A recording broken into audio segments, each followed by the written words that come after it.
Sitarama project పనుల్ని వేగవంతంగా చేపట్టామన్నారు CM Revanth. ప్రాజెక్టుల రీడిజైన్ పేరుతో గతంలో వేల కోట్లు దోచేశారంటూ ఆరోపించారు. ప్రాజెక్టుకు సీడబ్ల్యూసీ అనుమతుల కోసం తీవ్రంగా ప్రయత్నిస్తున్నామన్నారు మంత్రి ఉత్తమ్. సీతారామ ప్రాజెక్టు కాంగ్రెస్ పేటెంట్ అని మంత్రి పొంగులేటి కామెంట్ చేశారు. ప్రాజెక్టులు ప్రజల ఆస్తి అన్నారు మంత్రి తుమ్మల. 1.81 lakh crores ఖర్చు పెట్టి నామమాత్రం ఆయకట్టు జనరేట్ చేసి సీతారామ ప్రాజెక్టు 7,500 కోట్లు ఖర్చు పెట్టి 1 ఎకరం ఆయకట్టు కూడా ఇవ్వలే.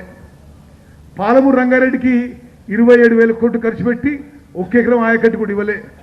కాళేశ్వరం ప్రాజెక్టుకి అప్రాక్సిమేట్గా 1,00,000 కోట్లు ఖర్చు పెట్టి 1,00,000 ఎకరాల ఆయకట్టు కూడా ఇవ్వలే. ఈ రోజు ఎవరిలో జల్లలా నీళ్లు గోదావరి తల్లే వచ్చి మిమ్మల్ని ఆశీర్వదించింది కాబట్టి ఎవరు చల్లుకుంటే వాళ్ళు చల్లుకోవచ్చు అని కూడా నేను చెప్పాను. ఎవరైనా ఇంతకుముందు కష్టపడ్డోళ్ళు చాలా మంది ఉన్నారు. రాజశేఖర రెడ్డి గారు పరమపదించిన మా కేసీఆర్ గారుండో హరీష్ గారుండో గత 5 సంవత్సరాల్లో ₹1 దీని మీద ఖర్చు పెట్టలా. నిరుపయోగంగా ఉందనే ఉద్దేశం, తాపత్రయం, నీళ్లు రావాలనే కోరిక తప్ప మాకు నీళ్లు చల్లుకోవాలనే కోరిక లేదు. మీరు వస్తే మీకు కూడా చల్లుతామని చెప్పాం.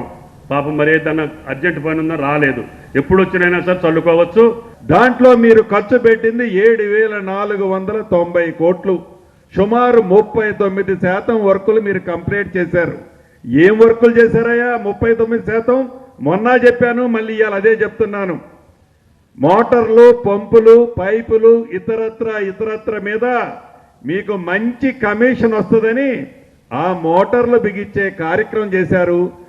4 సంవత్సరాలైనా ఆ మోటార్లు పెట్టి కనీసం మీకు ఆలోచన చేయాల డ్రై రన్ అయినా చెయ్యాలి అని. ప్రాజెక్టు నిర్మాణం చేస్తే ఖర్చు ఎంత పెడుతున్నావు, ఆ ఖర్చుకు ఎంత ఆయకట్టుకు నీళ్ళు ఇవ్వగలుగుతున్నావు, ప్రతి ఎకరాకు ఎంత ఖర్చు పెడుతున్నావు, ప్రభుత్వం సిడబ్ల్యూసి సెంట్రల్ వాటర్ కమిషన్ ఇచ్చే అనుమతి ఎంత, ఒక ఎకరాకు నీళ్ళు ఇవ్వాలంటే ఎంత ఖర్చు పెట్టాలి, మనం ఎంత పెడుతున్నామని ప్రాజెక్టు రిపోర్ట్ ఇవ్వాలి. ఆ ప్రాజెక్టు రిపోర్టు కేంద్ర ప్రభుత్వానికి సబ్మిట్ చేస్తే దోపిడీ బయటపడుతుందని 10 ఏళ్ళు డిపిఆర్లే ఇవ్వకుండా కాలం గడిపినరు.